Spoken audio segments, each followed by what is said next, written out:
are back with another Corvair video. I'm very excited to get to work. I think I can weld in this patch panel and this patch panel in a 10-minute or something close to that video.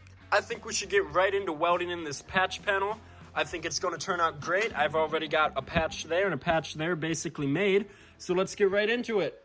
Okay, so as we all know, there was a rust spot right there and, crap leaked. So it would be really hard to replicate that because look how it like swoops up like that and then goes down. There you go. So replicating that is going to be a bit of a challenge. So what my dad did is this is a patch that he made, and it goes in like that, right? It needs a little work, and that works fine. And then this is a patch that I made, and that is going to fit basically like that. So it needs a little work here, and then there was lead here, so my dad melted that out. Wow, I changed some settings on my camera, and everything is like so smooth. So anyway, here's some lead that melted out. That's fine, whatever. Here's some lead still here. So this needs to be cleaned up just a little bit. So take that away, pull that out without slicing up my hand and giving myself tetanus. There we go. So here is some shady body work right there that was done from the factory. So I need to grind this down here, grind down these spot welds, and then I really want to find a way to really neutralize the rust here. And then when that's done, we'll put in the patch, because I'm not going to cut this out. I'm just going to neutralize the rust, weld this in, the patch in, and then weld in this patch. Okay, you understand? Because if I cut this out, it's right above my dash. I don't want to hit any of the wires, none of that stuff. I'm just going to really take my time, neutralize the rust, get under there, get under there. So, all right, so let's find a way to get rid of this. As a matter of fact, we might be able to use the metal blast that I used on the trunk, and that will really get at the rust there. Okay, so up next, I'm going to use this metal blast, and this cleans, etches metal, and it will also chemically transform rust back into metal. The cool thing about this, you do have to neutralize it with warm water, but the cool thing about it is I could basically spray a piece of metal in this, and I could leave it somewhere in a very damp area, and it would not rust for several months. So I really recommend this stuff if you're going to be doing any rust repair. Right, so now I'm going to let that sit for 25 minutes, and then I'm going to neutralize it with warm water. Alright, so it's been about 20 minutes. You can really see how it's changed the color of the metal there. Some of the rust has turned black. So now I just have some warm water here. That's all you have to do to wash it away. So I'm just going to wipe away any rust inhibitor. That's all you have to do. Okay, so I couldn't get it to fit properly, so I smashed it with a hammer. And now it fits much better. Look at that. Awesome. So now I just remembered that right there, I need to just kind of fill that in because I accidentally cut it with the angle grinder. Also, I did spray it with rust inhibitor just in case. So if it looks dirty and gross, that's because it is. But trust me, all the rust has been eliminated.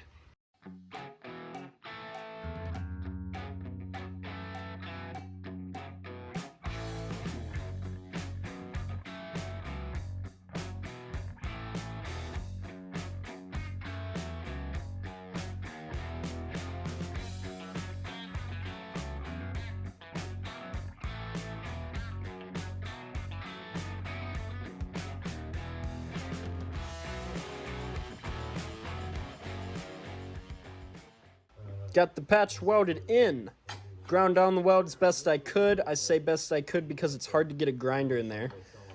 So I'm really liking how this fits. I gotta bend this piece down a little bit. Here, let me quick do that here. All right, so now that it's bent down, yeah, that's gonna fit great. The first tack has been laid. Look at that. No going back now. I mean, I could just put Bondo right over top of that and it would look amazing.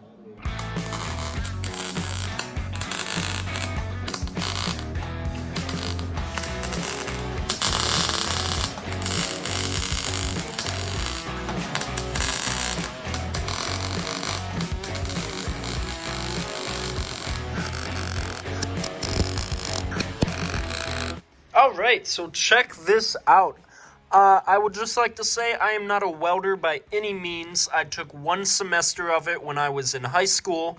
So I'm not doing beads for two reasons. One, I'm not that good. And two, I don't want to warp the metal. So I'm just doing stitches. As a matter of fact, I just was informed by a friend that it is called stitch welding. So thank you, 802 Garage. Right here, I'm not going to touch it because it's hot. I still have some welding to do there. But other than that, it should be solid. So I'm going to start grinding with my Milwaukee grinder. And I'm using a flap disc because I'm going to try it out. I think this is 60 grit. So let's see how this goes.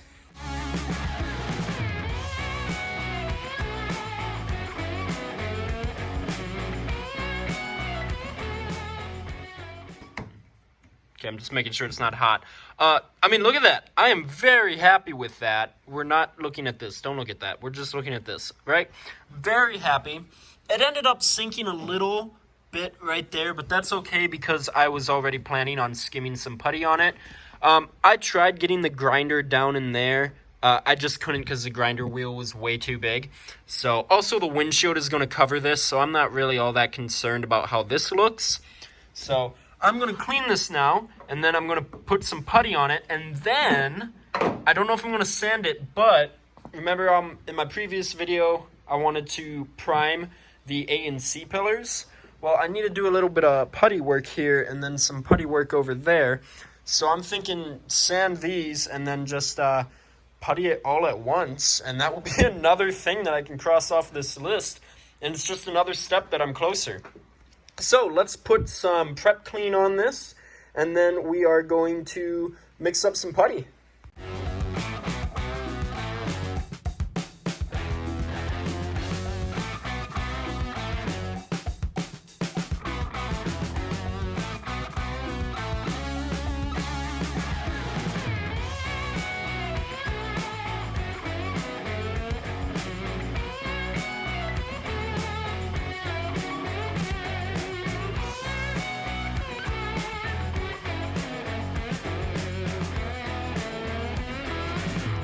All right, look at this.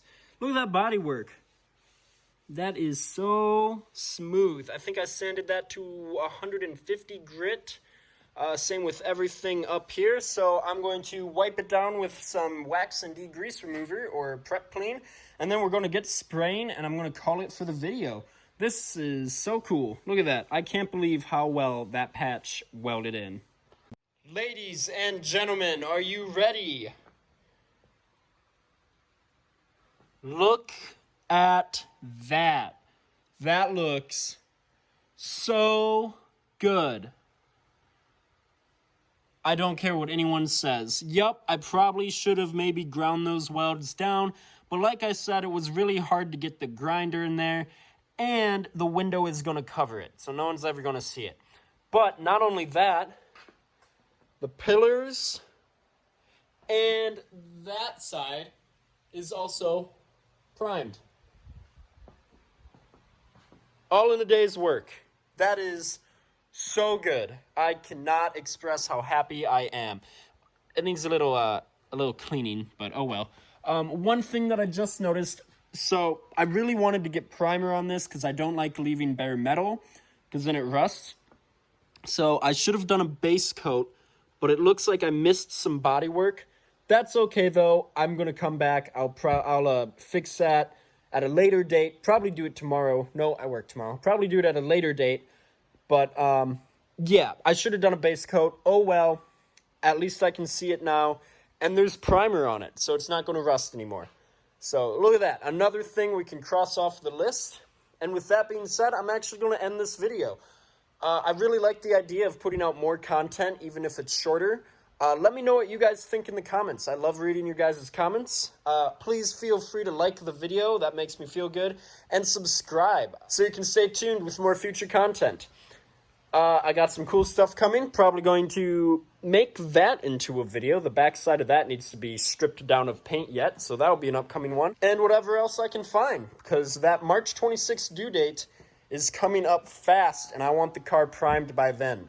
So with that being said, I hope you guys have a great night or day or whenever you're watching this video, and I'll see you in the next one.